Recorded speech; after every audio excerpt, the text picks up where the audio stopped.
Hello, my name is Chris Ekpekurede. I'm an engineer, a writer, author of a number of books, and an elder of the Church of Christ. Welcome to my YouTube channel. You know what? On the 25th of May, just 4 days from now, Bola Ahmed Tinubu will be invested with the national honor of Grand Commander of the Order of the Federal Republic, GCFR. Now, this conferment of the GCFR national honor is to prepare Tinubu for his inauguration as president on the 29th of May, barely a week from now. Unless, of course, a Nigerian court overrules his selection as president based on the elections that were conducted 25th of February this year.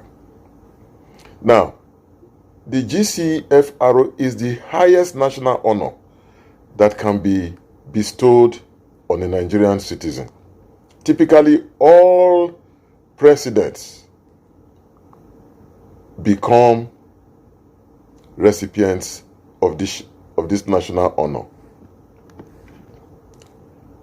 Now, the national honors, which are in different categories, are granted to citizens who have done anything that makes the nation proud. Now, to be fair to Bola Ahmed Tinubu, he has had some glorious antecedents in the past. I mean, we remember the Bola Ahmed Tinubu who was a fighter against military rule, who on the platform of Nadeko did everything to make sure that Nigeria enjoyed a democracy away from military rule. Bola Ahmed Tinubu was governor of Lagos State. Yes, he has made his contributions and deserves to be recognized for those contributions.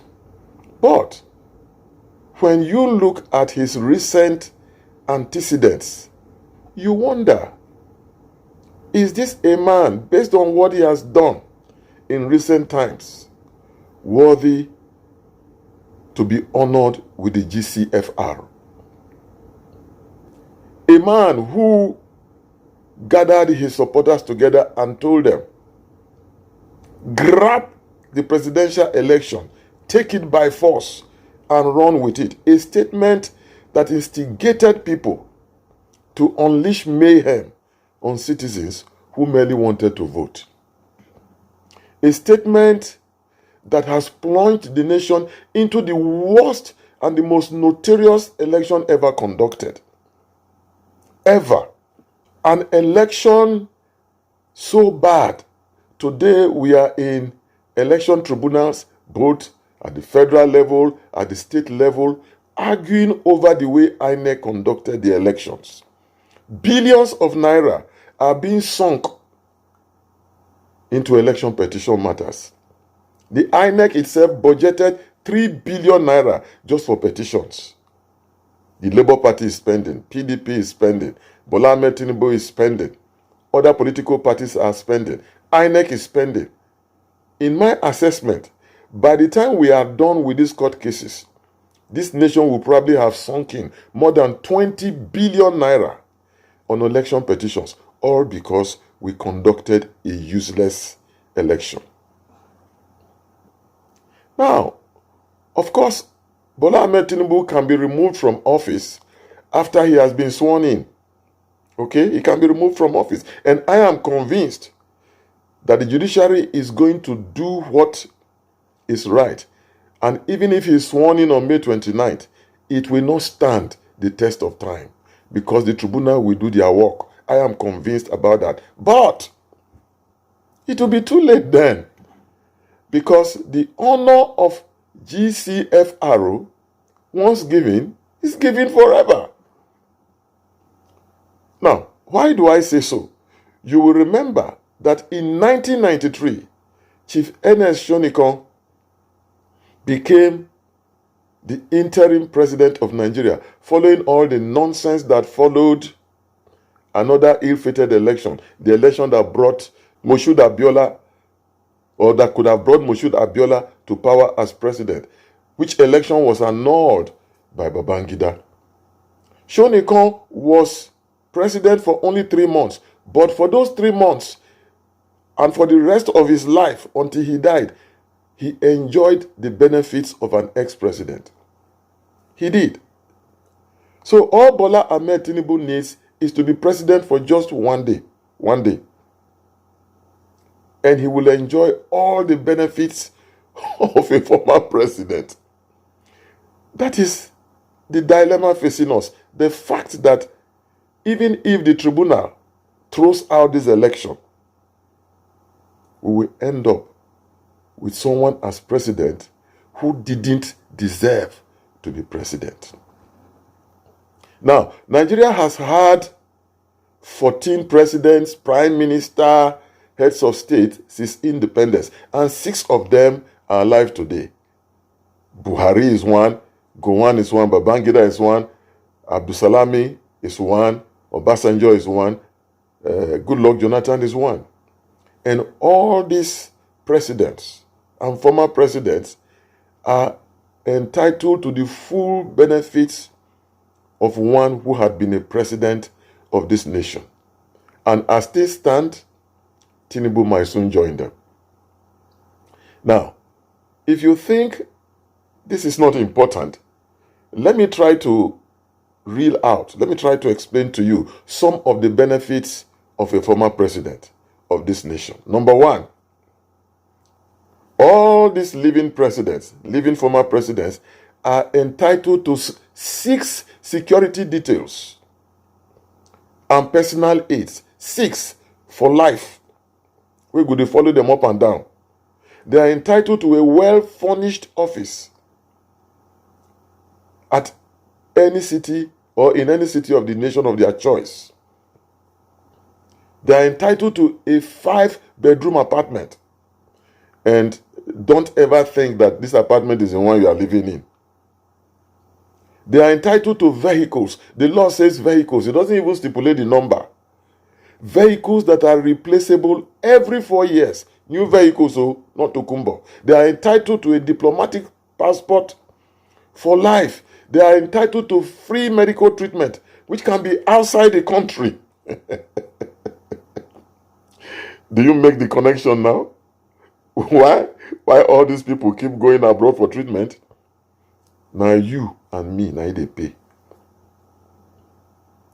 They are entitled to 30-day annual vacation within the country or outside the country as they may choose. Now ask yourself, former president, which work did they do when you need to go leave, go vacation?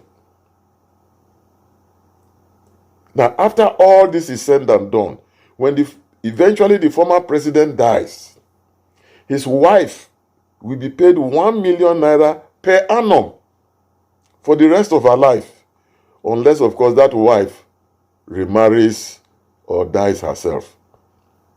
Now, tell me, if you be Tinubu, you not go struggle to be president, even if not for 1 day. That is why you see all these delays at the election tribunal. They have a certain date, May 29th, at the back of their minds. If they can achieve that day and hit that target, Emiloko don't happen. Emiloko don't happen. Now, meanwhile, as a former governor of Lagos State, Tinubu is also entitled to pension on the coffers of the Lagos State government. In fact, he is the one who enacted that pension law for ex-governors of Lagos State. Tinubu is the one who did it.